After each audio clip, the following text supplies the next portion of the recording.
नमस्ते दोस्तों, कैसे हो। आशा करता हूँ कि आप सब मस्त, शानदार और ज़बरदस्त होंगे। स्वागत है आप सभी का आपके अपने YouTube channel RPSC aspirant Jitesh GK and Sanskrit classes में। दोस्तों, अगर आपने इससे पहले वाली क्लास नहीं देखी है तो एक बार जाकर अवश्य देखें, क्योंकि उस क्लास में हमने पढ़ा था अनुच्छेद 172 से 179 तक। और आज हम बात करेंगे राज्य विधानमंडल के कुछ अनुच्छेद। अनुच्छेद 180 कहता है कि अध्यक्ष पद के कर्तव्यों का पालन। क्या कहता है? अनुच्छेद 180 में बताया गया है कि अध्यक्ष पद के कर्तव्यों का पालन। अनुच्छेद 180 फर्स्ट, यदि अध्यक्ष का पद रिक्त हो तो उपाध्यक्ष क्या कार्य करेगा? कौन करेगा? उपाध्यक्ष। यदि अध्यक्ष का पद रिक्त है किसी कारणवश तो उसकी जगह उपाध्यक्ष कार्य करेगा अध्यक्ष के। यदि दोनों पद रिक्त है, अध्यक्ष और उपाध्यक्ष दोनों का, तो राज्यपाल द्वारा नियुक्त सदस्य कार्य करेगा। कौन करेगा? राज्यपाल के द्वारा नियुक्त सदस्य काम करेगा। यदि अध्यक्ष का पद रिक्त हो तो उपाध्यक्ष करेगा, और उपाध्यक्ष और अध्यक्ष दोनों का पद रिक्त हो तो राज्यपाल किसी ऐसे व्यक्ति को नियुक्त करेगा, जो भी सदस्य हो वह कार्य करेगा अध्यक्ष का। ठीक है, कौन सा अनुच्छेद के तहत? अनुच्छेद 180 फर्स्ट के तहत। अब हम जानेंगे अनुच्छेद 180 सेकंड। यदि अध्यक्ष बैठक में अनुपस्थित है तो उपाध्यक्ष सभापतित्व करेगा। कौन करेगा? अगर मान लो बैठक में अध्यक्ष अनुपस्थित है किसी कारणवश तो उसकी जगह सभापतित्व कौन करेगा? उपाध्यक्ष करेगा। कौन करेगा? उपाध्यक्ष पद करेगा। अनुच्छेद 181, अनुच्छेद 181 के तहत बताया गया है कि पद से हटाने का संकल्प विचाराधीन होने पर अध्यक्षता न करना। अनुच्छेद 181 में बताया गया है कि पद से हटाने का संकल्प अगर विचाराधीन है तो वह अध्यक्षता नहीं करेगा। कौन नहीं करेगा? अध्यक्ष। क्या नहीं करेगा? अध्यक्षता नहीं करेगा, क्योंकि उसको हटाने का संकल्प विचाराधीन है, इसलिए। अनुच्छेद 181 फर्स्ट के तहत यदि अध्यक्ष या उपाध्यक्ष को हटाने का प्रस्ताव सदन में चल रहा है तो वे पीठासीन नहीं होंगे। पीठासीन नहीं होंगे क्यों? क्योंकि उनका प्रस्ताव सदन में चल रहा हो उनको अध्यक्ष और उपाध्यक्ष को हटाने का, इसलिए वे दोनों पीठासीन नहीं होंगे।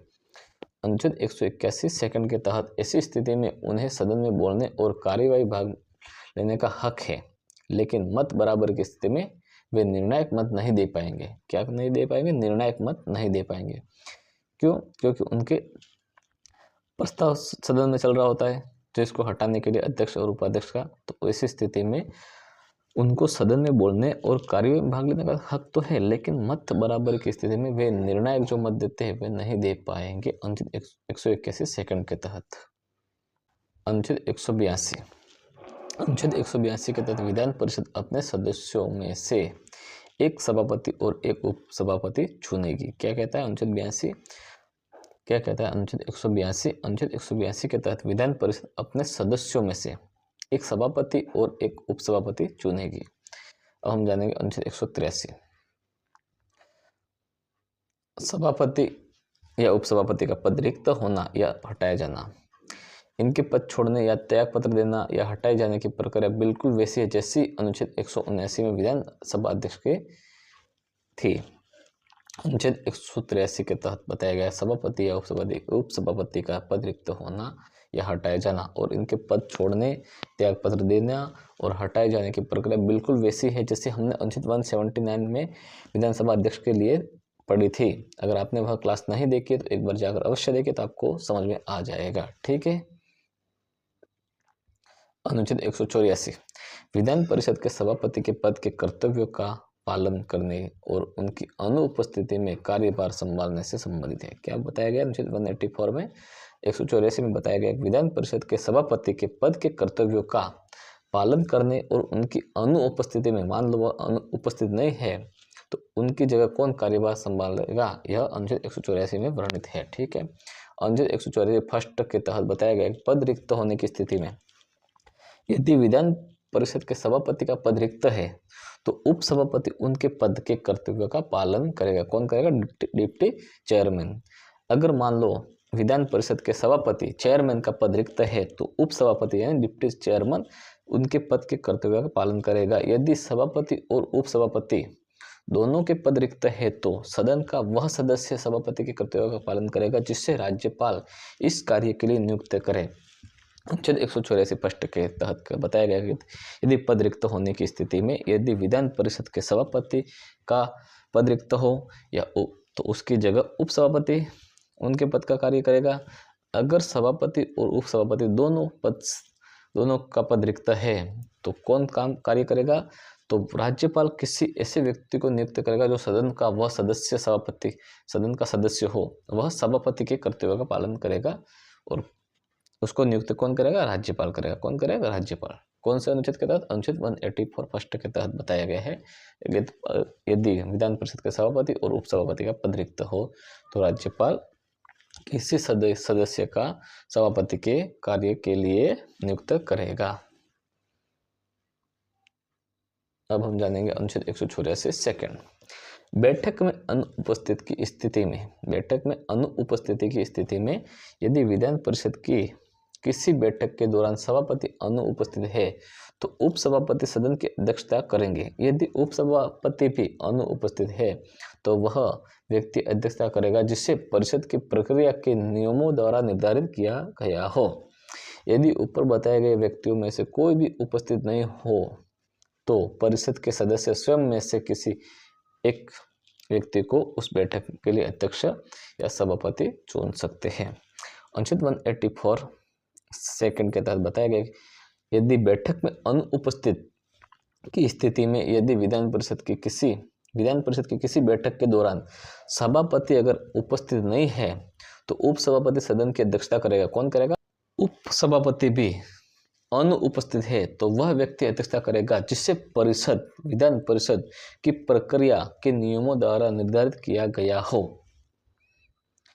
यदि ऊपर बताए गए व्यक्तियों में से कोई भी उपस्थित नहीं है तो परिषद के सदस्य स्वयं में से किसी एक व्यक्ति को उस बैठक के लिए अध्यक्ष या अध्यक्ष चुन सकते हैं। अनुच्छेद 185 के तहत बताया गया सभापति या उपसभापति को हटाने का संकल्प विचाराधीन होना। यह अनुच्छेद तब लागू होगा जब सदन के किसी अधिकारी को उसके पद से हटाने की प्रक्रिया चल रही हो। क्या बताया गया अनुच्छेद 185 में? उसमें सीधा बताया गया सभापति या उपसभापति को हटाने का संकल्प विचाराधीन होना। यह अनुच्छेद तब लागू होगा, कब लागू होगा? जब सदन के किसी अधिकारी को उसके पद से हटाने की प्रक्रिया चल रही हो। अब हम जानेंगे अनुच्छेद 185 फर्स्ट। यदि विधान परिषद के सभापति या उपसभापति को पद से हटाने का कोई संकल्प सदन में विचाराधीन है तो वह सदन में उपस्थित होने पर भी अध्यक्षता नहीं करेंगे। उनकी जगह अनुच्छेद 184 के अनुसार कोई अन्य व्यक्ति सदन का संचालन करेगा। ठीक है। अब हम जानेंगे अनुच्छेद 185 सेकंड। ऐसी स्थिति में जिस अधिकारी को हटाने का प्रस्ताव है उसे सदन में बोलने और कार्यवाही में भाग लेने का पूरा अधिकार है। वह मतदान भी कर सकता है लेकिन निर्णायक मत नहीं दे सकता। यदि किसी विषय पर मत बराबर हो जाते हैं तो वह वोट नहीं डाल पाएगा। क्या बोलता था अनुच्छेद 185 सेकंड? अनुच्छेद 185 कह रहा है कि ऐसी स्थिति में अगर जिस अधिकारी को हटाने का प्रस्ताव है उसे सदन में बोलने और कार्यवाही में भाग लेने का पूरा अधिकार है। क्या अधिकार है? उसको सदन में बोलने का और कार्यवाही में भाग लेने का पूरा अधिकार है, लेकिन वह मतदान भी कर सकता है लेकिन निर्णायक मत नहीं दे पाएगा। यदि किसी विषय पर मत बराबर हो जाते हैं तो वह वोट नहीं डाल सकता है, यानी उसको निर्णायक मत देने का अधिकार नहीं है, लेकिन उसको कार्यवाही में भाग लेने का और उस सदन में बोलने का अधिकार है और मतदान भी कर सकता है लेकिन निर्णायक मत नहीं दे पाएगा। ठीक है। कौन सा अनुच्छेद के तहत? 185(2) के तहत। ठीक है दोस्तों, आज की क्लास में बस इतना ही। दोस्तों आपको ये क्लास अच्छी लगी हो तो लाइक, शेयर, कमेंट और चैनल पर नए हो तो चैनल को सब्सक्राइब ज़रूर करें। मिलते हैं अगली क्लास में, तब तक के लिए बाय। जय हिंद, जय भारत।